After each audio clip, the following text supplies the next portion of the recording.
Hi everyone, Rick Bray with Broomtown Gaboses, and here we are in eDoctrina because either you or one of your colleagues has created an assessment and you're looking to assign that assessment to your students. Let's take a look at how to do that. Now, the first thing that I should point out, there's a couple different ways to do this. We're going to focus on one way, and I'll explain why once I'm in there. So since first thing I want to do is log into eDoctrina, and I need to find the assessment first. So I'm going to click on the button that says Assessments. And from here, I should come out of the gate and say that all this stuff in yellow, these are the filters that I can use to sort. eDoctrina is a database. What we suggest doing when you're looking for a test, or an assessment rather, you'll notice there's a little button here that says Reset Filters.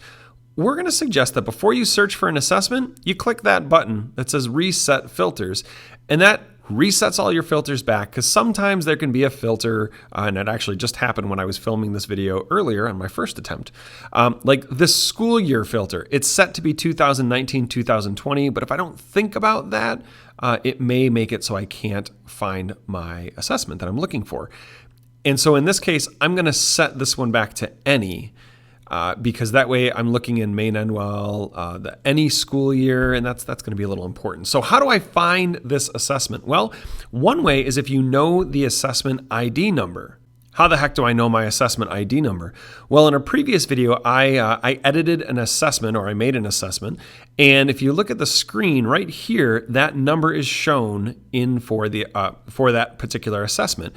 That's a unique number that's assigned by eDoctrina to each assessment in the system. So if I know that, and if I share that number with my colleagues, in this case 578463, I can find that assessment kind of easy. How do I do that? Well, since I reset my filters on this screen and I set the school year to any just to be careful, if I now type in that ID number, 578463, and click the magnifying glass to search, there it is. Now, what do I do if I don't have the ID number? Well, again, I'm going to reset the filter. And if you don't have the ID number, what you can search for, again, mine's going to be a little different.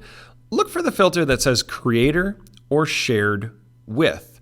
And when I click on that, you'll notice you are listed as myself at the top. So if you created the assessment, click your name. Or if you happen to know the teacher who did create it, like in this case, I'm going to pick on Taylor Norton. So I'm going to put in Norton. I can click Taylor's name, and now I can filter down. I have 9 assessments that were made either by myself or Taylor, and I can find the assessment. So great. Now what do I do? Well, let's pretend this is the assessment right here, this 4th grade modeling that I want to assign. You'll see on all these buttons, there's a row here that says View or Assign Online.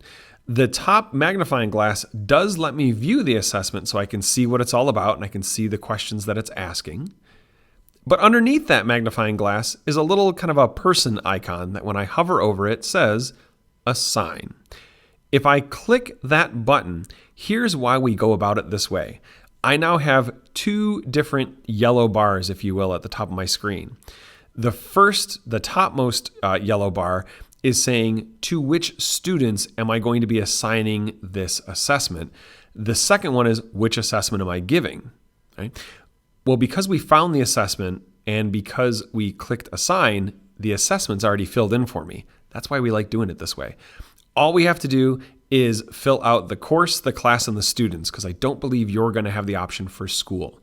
So course, when you click on course, you'll probably just have one or a couple of the courses you teach. In this case, I'm going to put in math, and let's do a 5th grade math course. Again, because I have district access, I can see everything. But here we're going to do 5th grade math, homework, bam. And so we'll select our course. We'll select your class. Again, it's probably going to be just the one with your name on it. We'll keep going pretending that I'm Taylor. And then students, you can leave it as all students, or I can select a certain student to assign this to, or I can just click select all and it says 25 selected. But by default, it's going to select everyone. All right, so looking at it now, I've chosen my assessment and I've chosen which classes I'm going to send this to. I have to assign it. And you guessed it, there's a big yellow button that says Assign Online. I'm going to click that and it opens up this new tab with all of my students' names, and I'm going to go with student identity protection here and cover them up. But you can see that all the blue boxes are checked for all these students, so it's going to assign it to all these students. I do at the bottom need to select my test window. You're going to have to set the date, the hour, and the 5-minute window that this test is going to open up on. So to do that, I can click the box or the little calendar. You'll notice that anything back in time is gray. I can't select it, right? The ones I can select are black. So maybe I'll say this is going to be on Monday. Now I select the hour that it's going to open up on. In 8 o'clock hour at maybe 8:05 is when it's going to open. You'll notice that the end window is automatically set for an hour later. I can change that to whatever I want by doing the same process. I can say maybe it's going to close on the 21st at 3:50. Right? So now it's open that entire day. The thing that I want to stress with that test window, that's just the access window. Students have to open the test during that time.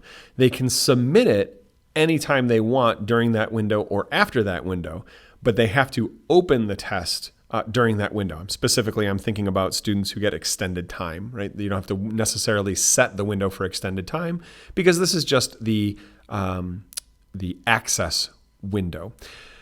When I'm all set and I've assigned the time, the date and time, I can click proceed and I'll get this nice little window. I can say, okay. And here's what's great. This is where I can adjust, if I want, some of the settings for the test. Things like, is audio available? I can say yes or no for a student, or I can just say yes for all of it.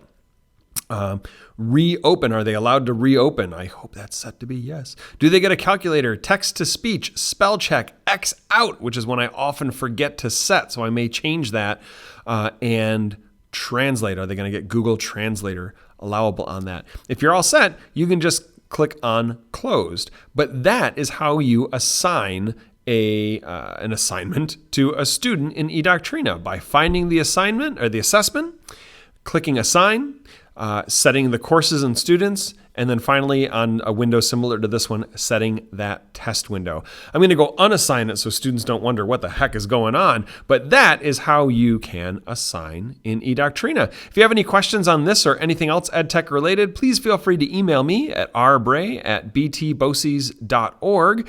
And as always, thank you for watching.